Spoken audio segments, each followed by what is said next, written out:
திருப்பூர் மாவட்டம் அடுத்துக்குளம் தாலுக்கா காரத்தூர் கிராமத்தில் நான் குடியிருந்து வருகிறேன்.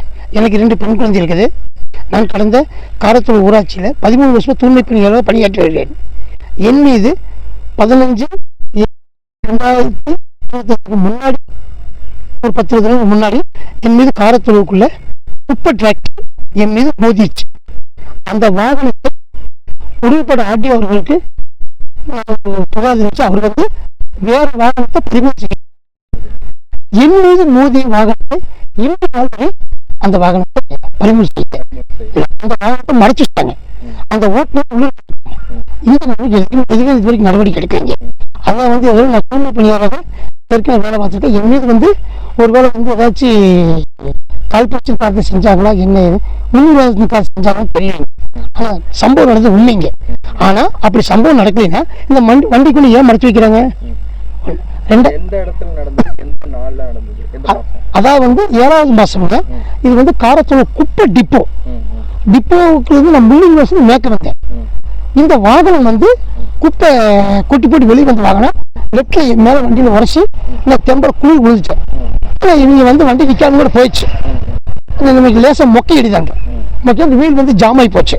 அதனால நான் சரி செஞ்சு ஓடிச்சுக்கேன். இது சம்பந்தம் வந்து கனியூர் காவல் நிலையத்தில் புகார் கொடுத்துருக்கேன். உடுமலைப்பேட்டை டிஎஸ்பிக்கு நான் புகார் வச்சிருக்கேன். மாவட்ட எஸ்பிஐக்கு புகார் வச்சிருக்கேன். டிஜிபி வரைக்கும் நான் புகார் வச்சிருக்கேன். மாண்புமிகு முதலமைச்சர் ஐயாவுக்கும் நான் புகார் கொடுத்துருக்கேன். ஆமா, நாங்கள் வந்து தமிழக மாற்றுத்திறனாளிகள் சட்ட பாதுகாப்பு சங்கத்துடைய நான் மாவட்ட தலைவர். மாற்றுத்திறனாளி தெய்வத்துக்கு ஏதாவது அநீதி நடந்தால் நான் அவங்களுக்கு உதவி செய்வேன். ஆனா எனக்கே இந்த மாதிரி ஒரு அநீதி ஏற்பட்டது நடந்திருக்குது. இந்த அநீதி வந்து அரசாங்கம் வந்து கண்டிப்பாக அந்த வண்டியை கண்டுபிடித்து நடவடிக்கை எடுத்து உரிய விசாரணை செய்து நடவடிக்கை எடுக்குமாறு பணிவோடு வேண்டுகிறேன். எனக்கு வந்து சைக்கிள் வந்து ஒக்கையடி ஏற்கனவே ஒரு மாற்றுத்திறனாளி. எனக்கு 75 மாற்றுத்திறனாளி. என் மீது மோதி நான் கீழே விழுந்திருக்கேன். அந்த வாகனம் நிற்காம ஓடிச்சு. அப்படின்னு அந்த வாகனம் மறைச்சு வச்சுட்டாங்க. மறைச்சு வச்சு மோட்டார் வாகன ஆய்வாளர் அவர்கள் வந்து வேற வாகனத்தை இந்த வாகனம் அந்த வாகனம் சொல்லி கொடுத்தாங்க.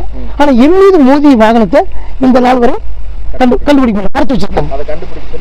ஆமா, அதை வந்து கண்டுபிடிச்சு நடவடிக்கை இந்த மாதிரி தாறுமாறா ஓட்டி என் மீது மோதி இருக்காங்க. ஆமா, கனியூர் காவலுக்கு புகார் கொடுத்துருக்கேன். கண்ட்ரோல் ரூம் 100க்கு நான் ஃபோன் பண்ணி சொன்னேன். நேற்று ஃபோன் பண்ணி சொன்னதுமே நீங்க நேரில் வாங்க அப்படின்னு சொல்லி போட்டு சொன்னாங்க. இன்னைக்கு நேரில் வந்து எஸ்ஐ ஐயா வந்து கொஞ்சம் வெளியில் ரிப்பேர் போட்டுருக்குது, நீங்க திங்கட்கிழமை மணிக்கு வாங்க அப்படின்னு சொல்லி போட்டு இப்ப சொன்னாங்க. நாங்கள் போயிட்டு திங்கட்கிழமை மணிக்கு வரணும். அதே மாதிரி மாற்றுத்திறனாளி வந்து எந்த மனு கொடுத்தாலுமே அந்த மனு வந்து உடனே நடவடிக்கை எடுக்கிறதுக்கு நம்ம மாண்புமிகு முதலமைச்சர் ஐயா அவர்கள் நடவடிக்கை எடுக்க வேண்டும் மாதிரி பணியோடு வேண்டுகிறேன். மாற்றுத்திறனாளிக்கு எங்கெங்கெல்லாம் அநீதி நடக்குதோ அங்கெங்கெல்லாம் இரும்பு காரணம் கொண்டு அடக்கணும் அப்படின்னு மாற்றுத்திறனாளி சார்பாக நான் ஐயா கூட கோரிக்கை.